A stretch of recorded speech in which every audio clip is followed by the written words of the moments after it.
ہم نے رب کے حکموں کو توڑا, ہم نے پرواہ ہی نہیں کی. ہم سمجھے دنیا میں آئے ہیں تو ہماری دنیا ہے, آوارہ ہوں, خواہشات نفس کے مطابق زندگی گزاریں, آنکھیں بے حیائی میں لگی رہیں, سوچیں آوارگی میں لگی رہیں, کان نغمے سنتے رہے, زبان جھوٹ بکتی رہی, ظلم و جبر کا بازار گرم رکھا, عصمتیں عزتیں پامال کرتا رہا, لوگوں کا مال لوٹتا رہا, حق غصب کرتا رہا, کلیجی اور دل چیرتا رہا, لوگوں کو زخمی کرتا رہا, لوگوں کے جذبات سے کھیلتا رہا. پرواہ نہیں کی کہ یہ دنیا ہے, امتحان گاہ ہے, چند دنوں کے لیے آئے ہیں, اللہ کے حضور پیش ہونا ہے, عملوں کا حساب ہونا ہے.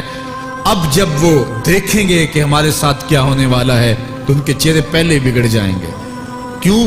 وہ گمان کریں گے کہ ان کی ریڑھ کی ہڈی توڑ دی جائے گی. ایسے عذاب آئیں گے جس طرح کسی کی ریڑھ کی ہڈی ٹوٹ جائے تو اس کا چہرہ شگفتہ گلاب تو نہیں ہوتا, اس کا چہرہ جو ہے وہ تو کس قدر مرجھایا ہوا ہوتا ہے. تو اللہ ارشاد فرماتا ہے اس طرح ان کے چہرے ہوں گے.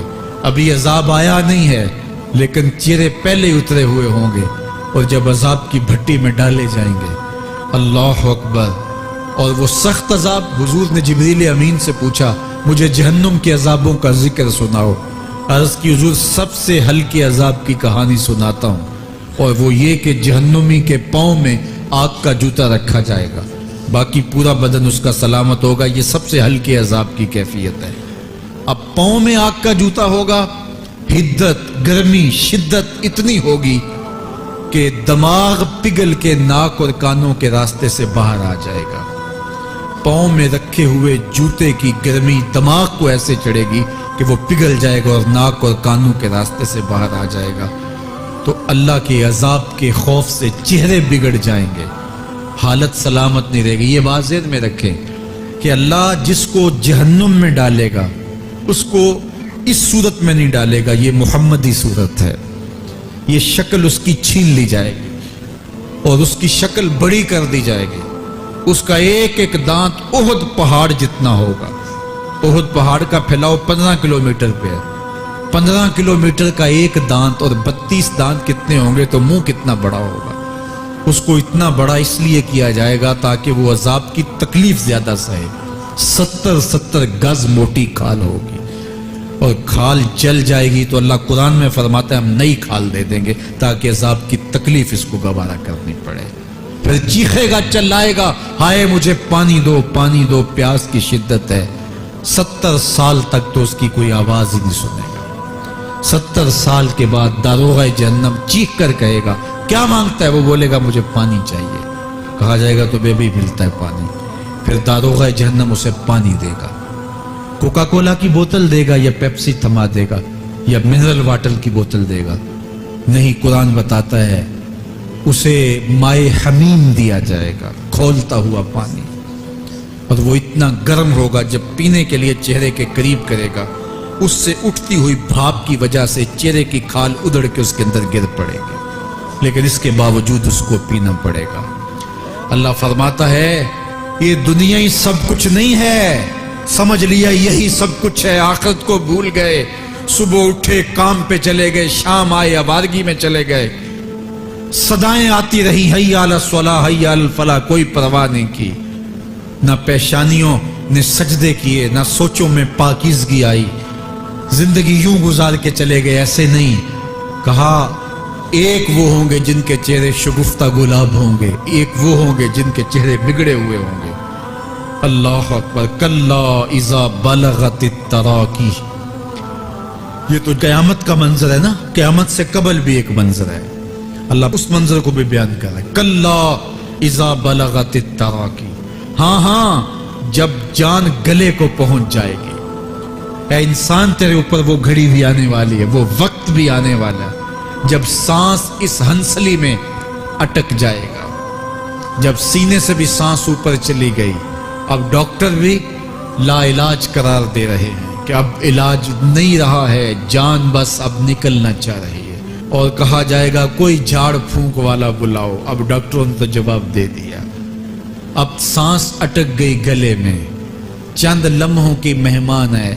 اب ڈاکٹروں نے کہا اب ہماری جانب سے لا علاج ہو گیا, اب لے جاؤ اس کو گھر, یا وینٹیلیٹر پہ ڈال دیتے ہیں اس کو. بس اب ہماری جانب سے کوئی اس کا علاج نہیں ہے۔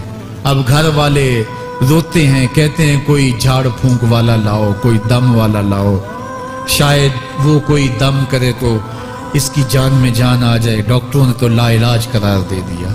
وَظَنَّ عَنَّهُ الْفِرَاقُ، اللہ فرماتا ہے یہ تو جھاڑ پھونک والے کو ڈھونڈ رہے ہیں، لیکن جس کی سانس یہاں اٹکی ہے وہ سمجھ گیا ہے اب موت آ گئی ہے، اس کو یقین ہو گیا ہے کہ اب موت کے لمحے آ گئے ہیں، اب میں بچ نہیں پاؤں گا، اب آنکھیں تاڑے لگی ہوئی ہیں۔ وَالْتَفَّتِ السَّاقُ بِالسَّاقِ، پنڈلی پہ پنڈلی چڑھ رہی ہے۔ جب موت آ جاتی ہے تو پھر پنڈلی سے پنڈلی لپٹ جاتی ہے، اس کو پھر جدا کرتے ہیں اور جدا کر کے دونوں انگوٹھے باندھ دیتے ہیں تاکہ پنڈلی کے اوپر پنڈلی نہ چڑھے۔ اللہ وہ منظر بیان کرتا ہے، صاحب یہ وقت آنے والا ہے جب دونوں انگوٹھے باندھ دیے جائیں گے، جب ناک میں روئی ٹھونس دی جائے گی، جب چٹے لباس میں کفن دیا جائے گا، جب غسال کے سامنے بے بس پڑے ہوں گے، وہ چاہے یہ بازو اٹھائے چاہے یہ بازو اٹھائے، گرم پانی ڈالے یا سرد پانی ڈالے، جب بس پڑے ہوئے ہوں گے جو ہے وہ غسل دینے والوں کے، اور ناک میں روئی ہوگی اور دونوں انگوٹھے آپس میں بندھے ہوں گے۔ یہ محل، یہ ماڑی، یہ کوٹھیاں، یہ بنگلے جس کو سویر شام لگ کے حلال حرام کی تمیز کیے بغیر بنایا تھا، غوث اعظم رضی اللہ تعالیٰ عنہ بولے مکان بنا رہا ہے، بسیں گے اور حساب تو جا کے دے گا، اور یہ تو ایک رات بھی تجھے اس گھر کے اندر نہیں رکھیں گے کہ چلو ایک رات مہمان رکھ لیں۔ کہتے ہیں نہیں نہیں، مہمانوں نے بھی جانا ہے تو جلدی کرو، اس کو سپرد کراؤ، وہ تو تیرا لباس بھی پھاڑ کے اتاریں گے، خود غسل دینے کے لیے تیار بھی نہیں ہے، تجھ سے خوف آنے لگا ہے، جاندی واری ڈرونا بنے ہوتے، ہاتھ نہ لاندے ڈر دے، جنہ لئی تو پاپ کمائے اج کتھے نہیں تیرے کر دے۔ آج تو وہ تیرے ساتھ تجھے غسل دینے کے لیے آمادہ نہیں ہے۔ وَالْتَفَّتِ السَّاقُ بِالسَّاقِ، جب پنڈلی پہ پنڈلی چڑھنے لگ جائے گی، إِلَىٰ رَبِّكَ يَوْمَئِذٍ الْمَسَاقُ، اس دن تیرے رب کی طرف ہی لوٹ کے جانا ہے۔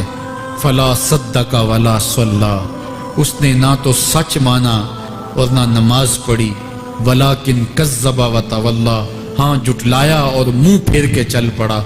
ثُمَّ ذَهَبَ إِلَىٰ أَهْلِهِ يَتَمَطَّىٰ، پھر اپنے گھر کو اکڑتا ہوا چلا۔ اولا لک فاولا ثم اولا لک فاولا، تیری